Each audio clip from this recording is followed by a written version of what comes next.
One thing I'll say, a lot of people are watching that would not be watching. When you look at the debates, when you look at CNN with 23 or 24 million people, they may have had a couple of million or 4 million, maybe.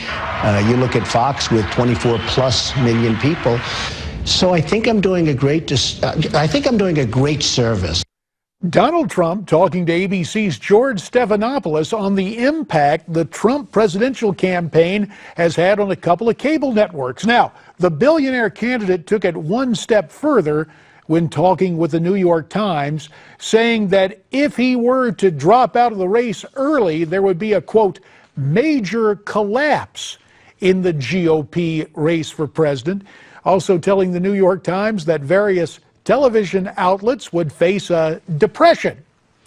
Well, for more on this, let's call on our political panel. Joining us via telephone from Washington, D.C., the former advisor to Senate Minority Leader Harry Reid and host of The Agenda on the Progress Channel for Sirius XM Radio, Ari Rabin-Havt, and Skyping in from Nashville, Tennessee, news director for the Tea Party News Network, Scottie Nell Hughes.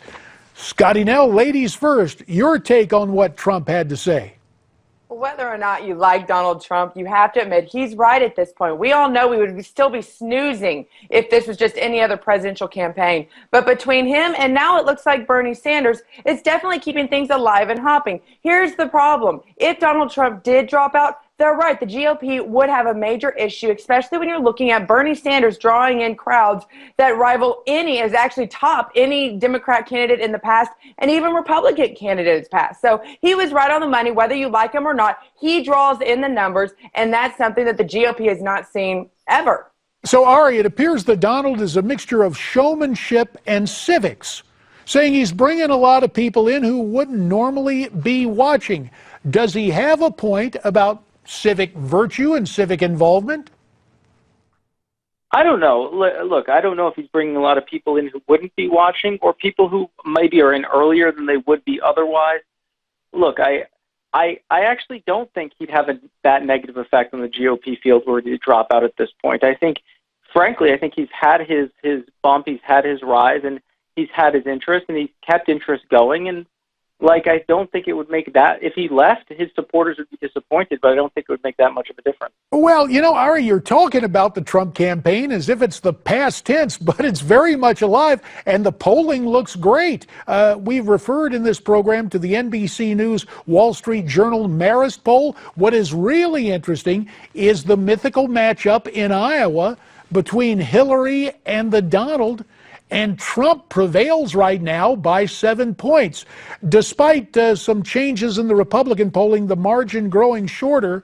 Let me ask you, Scottie Nell, does the Donald, is he building up bipartisan, independent support that could bode well in a general election?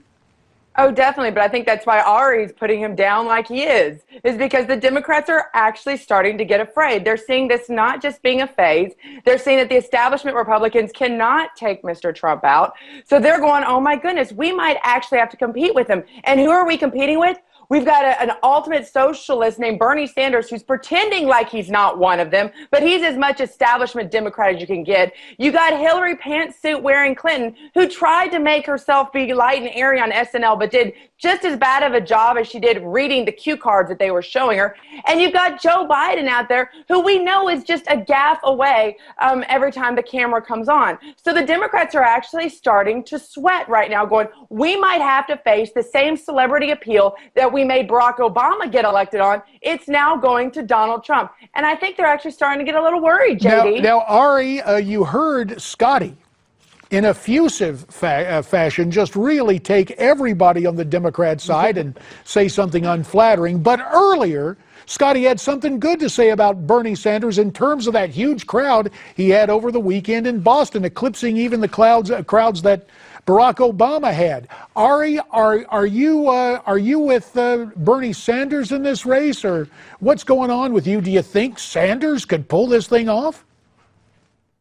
I think right now, I think anybody can pull this thing off. I think a lot of the polling in this race, and I would say first off, I'd take any Democratic candidate over anyone in the Republican field any day. I think polling in this race is a lot like, well, I was watching the NASCAR race this weekend, right?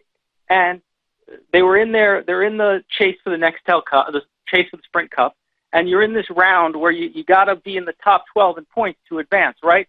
And during the race, things keep moving around, and then Jimmy Johnson, his rear axle starts leaking grease, and he's got to leave the race, and therefore you take somebody who won the championship 6 times and move them out of the race completely, move them out of the championship picture completely. That's what can happen with polling right now. It doesn't matter who and where people are right now. It matters where people are come February, and things change really quick. You know, Ari, the guys at NASCAR would have to be pleased to know you're watching. Scottie Nell, last 30 seconds. That was shocking right there, Well, JD. I'll be honest with you. it shows Ari, the I would appeal not of expect you NASCAR. to be sitting on the couch watching I'm a NASCAR. huge You NASCAR just fan. Well, see, tried that's to start good. fighting. But let me find out something based on that, Ari. Last word to Scottie Nell.